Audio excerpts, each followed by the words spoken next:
So, you may be wondering why I'm not in Turkey and why I have a dog.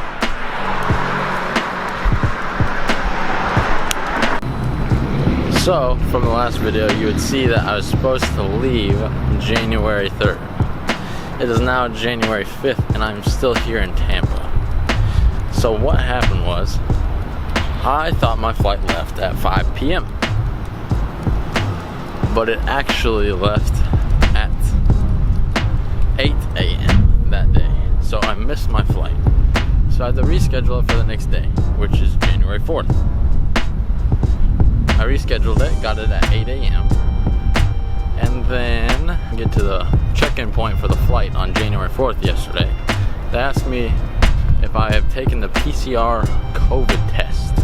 I'm like, no, I didn't take the COVID test. I didn't even see where I needed to take one when I checked in when I booked the flight. So I wasn't able to leave yesterday either. So yesterday what I did was I went and got my COVID test.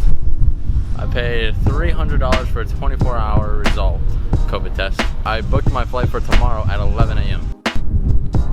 If I left on January 3rd, like I was supposed to, I would have left for a whopping $150. Now that I'm leaving on January 6th, I had to rebook my flights. I'm leaving for a total of $900. So that's a big mistake.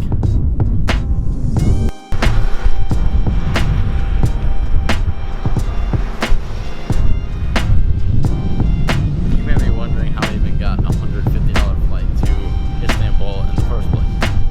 Well, it actually worked out great because I was flying through Delta Airlines, and that flight was actually for $350. I bought it like 2 weeks out. So it wasn't last minute, but it was still a little discounted. So $350 is like $357 for the flight. But then on top of that, I wanted to get a credit card that gets like cashback rewards while I'm traveling. So I ended up getting the Amex like Sky Miles card, and they took an additional $200 off of my purchase.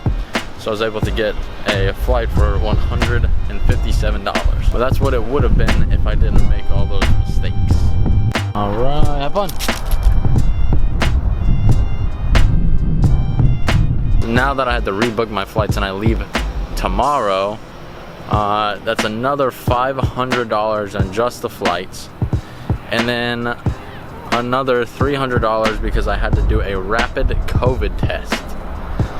So that is almost a $900 mistake. So for anyone who will be flying in the near future, just make sure that you get a COVID test if your airline requires it. Otherwise, you'll end up like me, spending an extra $300 for a 24-hour rapid test when you could have just got one for free if you did it in time. So you can look at this as a mistake, but I like to look at it as a lesson. What I can learn from this is, in the future, just make sure I have everything together before I get on a flight. And two, make sure I know the requirements for each airline that I'll be traveling on, so I don't run into this problem. So that may be a lesson for any of you that will be traveling in the future. Alright, and for now, let's get back to Little Rookie Man.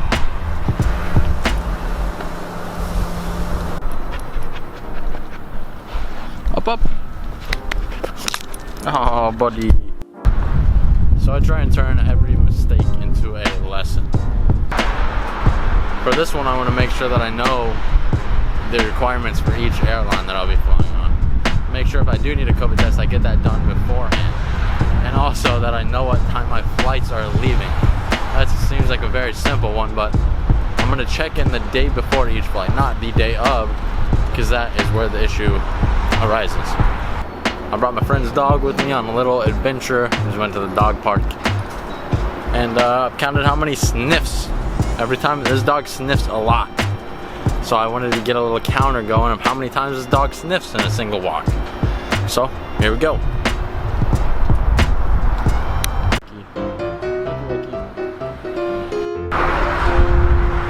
How can you sniff for so long?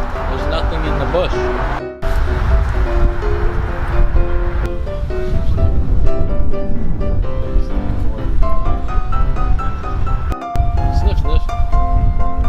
Sniff, sniff. Sniff counter. Sniff, sniff. Sniff in the bush. Sniff, sniff, sniff. Sniff, sniff, sniff. So, moral of the story is know what time you leave on your flights and make sure you know your flight requirements before you get on the flight, basically. But just be ready. I'll be in Turkey tomorrow, or I'll be leaving for Turkey tomorrow, and I will see you then. Peace.